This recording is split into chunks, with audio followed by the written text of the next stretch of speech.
ہجرا ہم کو، حضور کب تک ہم خون کے آنسو روتے رہیں گے کہ کبھی ہمیں مدینہ کے گلی کوچے دیکھنے کو نصیب ہو جائیں۔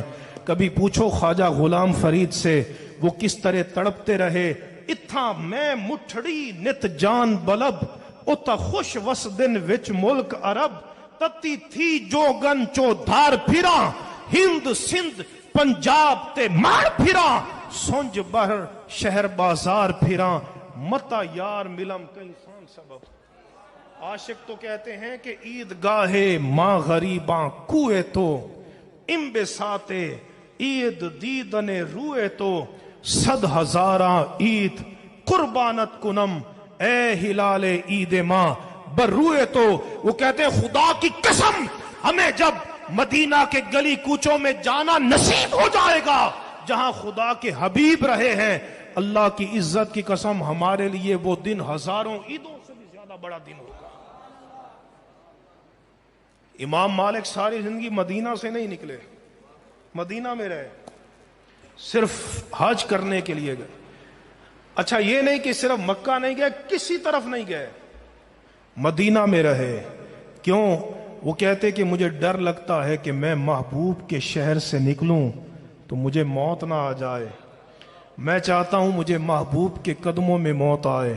خدا کی قسم جو حضور کے قدموں میں موت آ گئی تو میرے آقا نے فرمایا کنت لہو شفیعا و شہیدا یوم القیامہ، جو میرے مدینہ میں مرے گا میں اس کے ایمان کی گواہی بھی دوں گا، قیامت کے دن میں مصطفیٰ اس کی شفاعت بھی کروں گا۔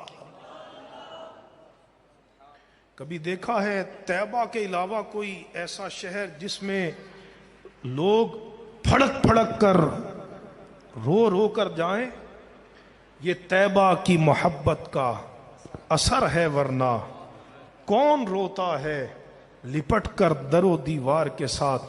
یہ حضرت بلال حبشی سے پوچھئے، جب مدینہ شریف آقا علیہ السلام کے وصال کے بعد پہلی مرتبہ گئے، امام ابن عساکر روایت کرتے ہیں وہ جوں آقا کے مدینے میں گئے تو ان کے بحر محبت میں تلاطم تھا، آنکھوں میں سے آنسوں کی لڑیاں تھیں، دل مضطرب تھا، زبان پہ جاری تھا یا رسول اللہ یا حبیب اللہ۔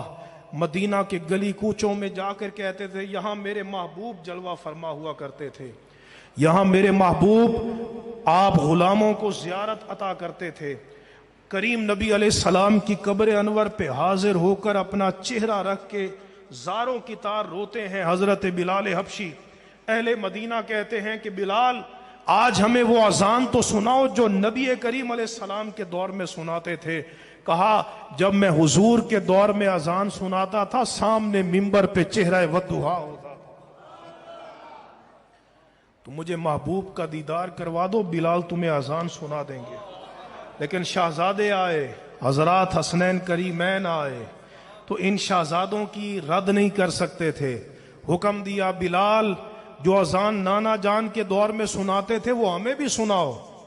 نانا جان کے دور میں آج حضرت بلال حبشی پہلی مرتبہ اذان دے رہے ہیں آقا کے منبر کے سامنے، اور منبر پہ محبوب جلوہ گر نہیں ہے، بس ایک ضبط کے ساتھ آنکھوں میں سے مسلسل آنسو جاری ہے۔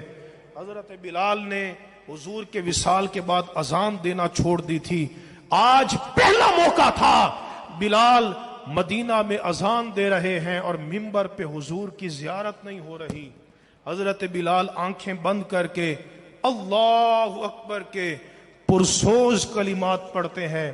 اہل مدینہ کو حضور کی یاد آتی ہے، وہ یوں چیختے ہیں چلاتے ہیں۔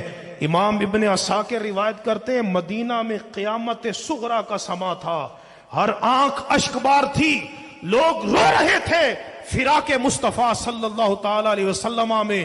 چلے کون ہجر دیا مارا، وہ کون ہے جو آقا کے ہجر کو برداشت کر سکے۔ مدینہ کے لوگ ماہی بے آب کی طرح تڑپ رہے تھے۔ بلال حبشی اذان دیتے جا رہے ہیں، لیکن یارو جب اشہد ان محمد رسول اللہ کے کلمات پہ پہنچے ضبط جواب دے گیا، نگاہیں کھول کے سامنے منبر کو دیکھتے ہیں، آقا کا چہرہ نظر نہیں آتا، چیخ مار کے بے ہوش ہو کے زمین پہ گر پڑتے ہیں۔